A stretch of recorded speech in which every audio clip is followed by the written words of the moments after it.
Look, my mom once taught me, fool me once, shame on you, fool me twice, shame on me.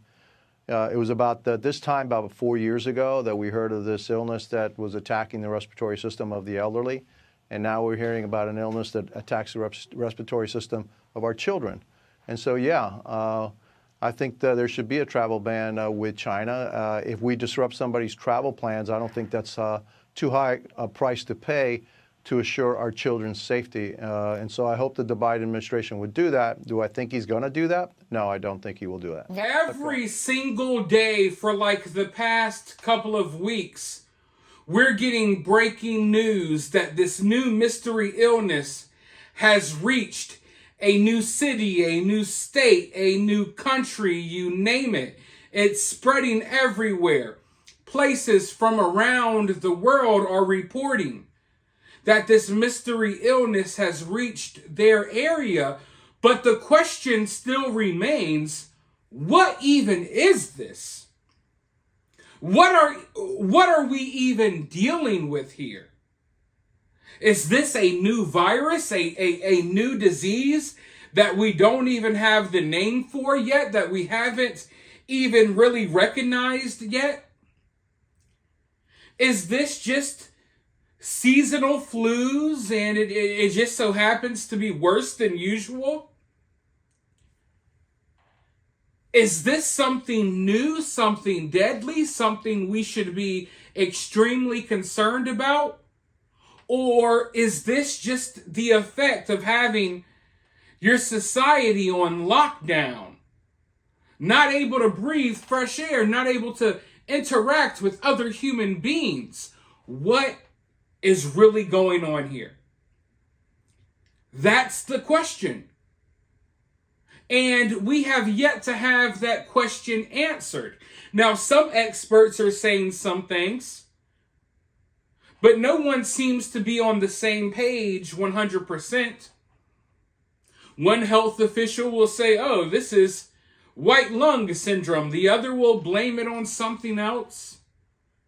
And you know, in the early days of the beer bug, they didn't have a name for it yet. They were saying that this was just, a regular flu, maybe some pneumonia, or, what was it, popcorn lung. They had all types of names. But then, over the months, over the weeks, they hammered out a name and they decided, hey, we're going to shut down the world because of this. So when looking at everything that's happening, that's the question on everyone's mind. Is this some new rare illness, or is this their latest attempt to shut down our economy? Do they want to shut down the world before the next election?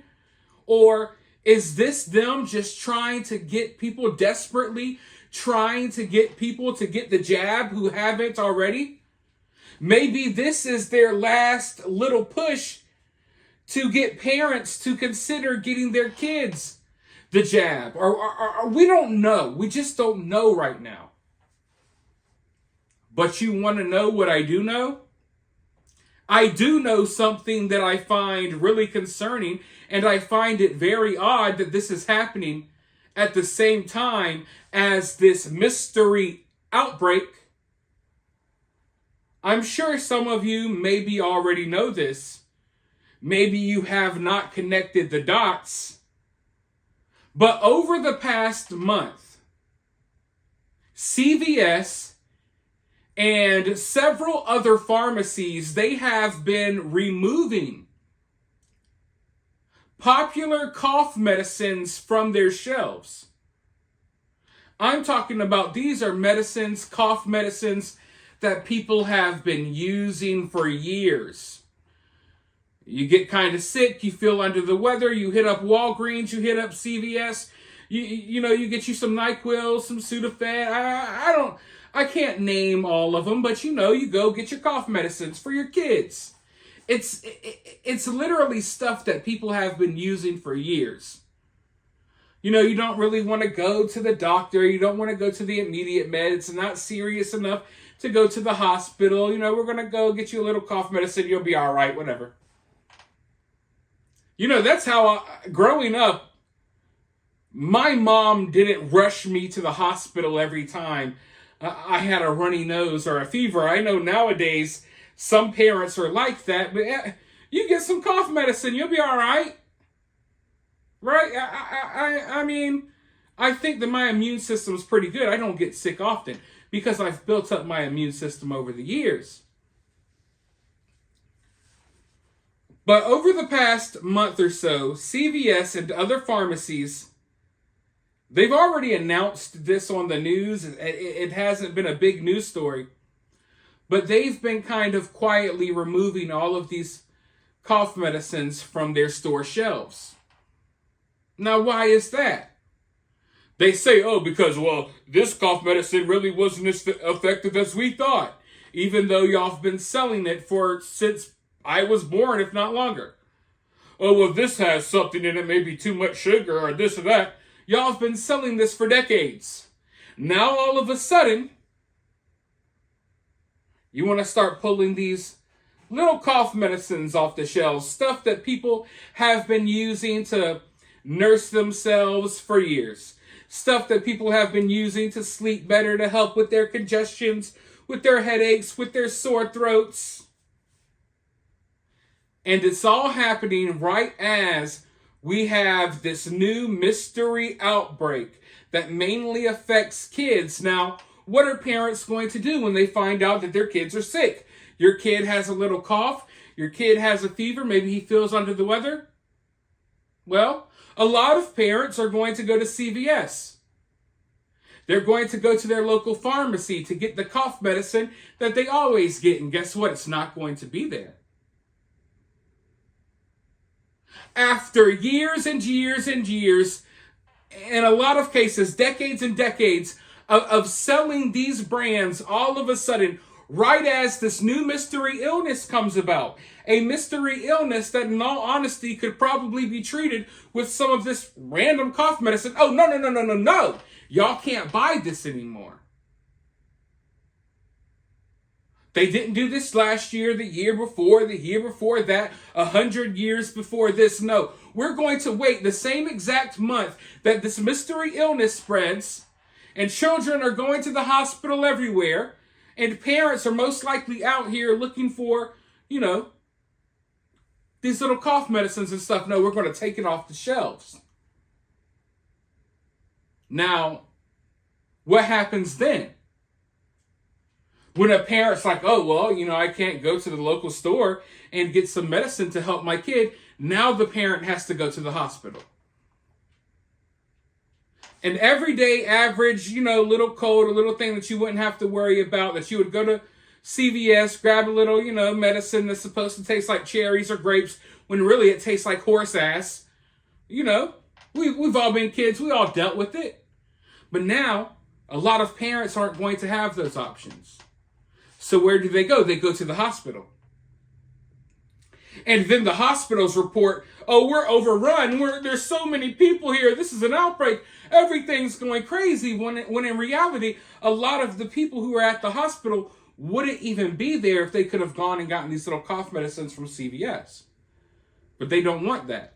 They want as many people going to the hospital as possible so they can dramatize this situation as much as they can, so they can report, oh my God, the hospitals are filled and filled and filled.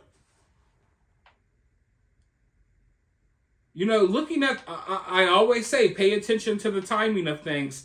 I find it very odd that CVS starts pulling these cough medicines 2 weeks before this new thing starts dropping. And as we speak, they're pulling more brands. As kids are getting sick and more parents are reporting that their kids have pneumonia or whatever, they're pulling these brands off the shelves, forcing parents to kind of have to go to, a doctor or a hospital to maybe get a prescription or to, do whatever. I don't think that this is a coincidence. I'm done with the coincidences. And I think that this is a drive.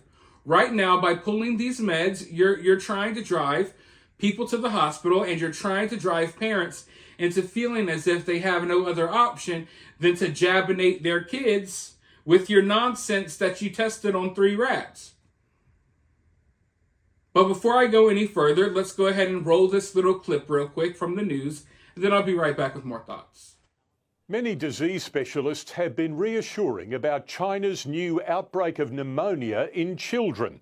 Now, though, the outbreak is no longer confined to China. As parts of northern China struggled to cope with rising respiratory illness last week, disease experts elsewhere began to worry.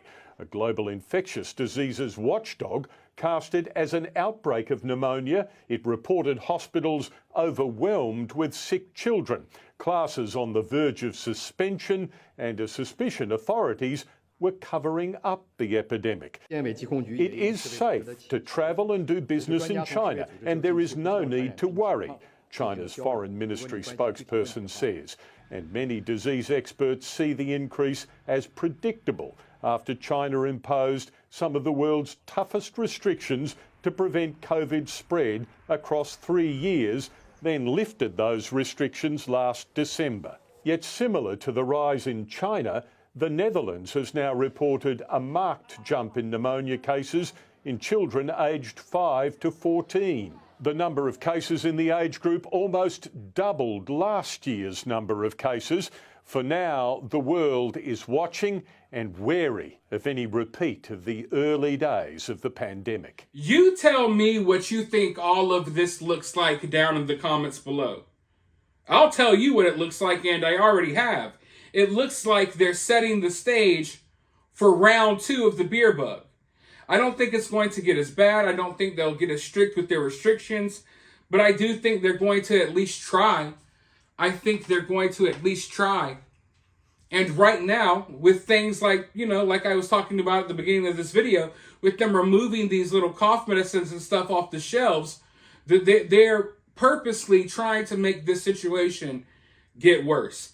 They're purposely trying to get people in a panic. They're purposely trying to make people feel as if they don't have any options other than, seeing a doctor and taking whatever BS advice they give them. And everything that we're seeing happen right now with this little health scare, it just goes to show how full of crap they were a few years ago. If you look at how they're responding and the way they're talking about this illness, it just shows you that they're full of crap. There's no big difference between this illness and the one we dealt with a few years ago. They overhyped that. They made it more serious than what it had to be. They acted as if it was the most deadly thing ever to hit the planet Earth. Meanwhile, we're watching the same thing play out right now, and they're like, oh, this isn't that big of a deal. It's just pneumonia. It's just like the flu or stuff. Yeah, so was the beer bug. Most people who got the beer bug did not experience anything that was too terrible or traumatic. And I don't care if you had a personal experience where it was pretty bad. Guess what? You don't speak for the entirety of the world. In fact, a lot of the people who supposedly had the beer bug never even knew. They never even had any symptoms. But the beer bug was basically maybe a more extreme common cold, and so is this kind of. There's no real big differences here. Yet, hey, we decided that we're going to shut down the whole world and take this one seriously. And right now, we're going to downplay this until maybe we can use it to weaponize against y'all again. We'll see. We'll see. We'll play it by ear. If we can't use something else, sure, we'll pull out this and pretend to take it seriously and make you guys go on lockdown after telling you there was nothing to worry about for months, just like we did last time. So, all I'm saying is, folks, if you are not convinced that the lockdowns and everything we went through a few years ago is complete BS, look at what's happening now. Look at how they're treating this. Look at how the health experts are talking about this illness, which is basically the same as the beer bug, but for some reason, this one doesn't matter. This one isn't. We don't have to worry about this one. Whatever. So we had to worry about the last one, though, right? But hey, I can't even say what I really want to say on this platform. So you let me know what you think down in the comments. Now, while you're down there, if you want to support the channel, you could do so directly via CashApp. You could donate to the channel, help keep the lights on, help keeping these videos come out. My CashApp will be in the pinned comment of this video, or you can donate to the channel via Super Thanks, or for totally free. You can support the channel by sharing this video, liking, commenting, subscribing, ringing that notification bell. And as always, I'll talk to you all soon in the next video.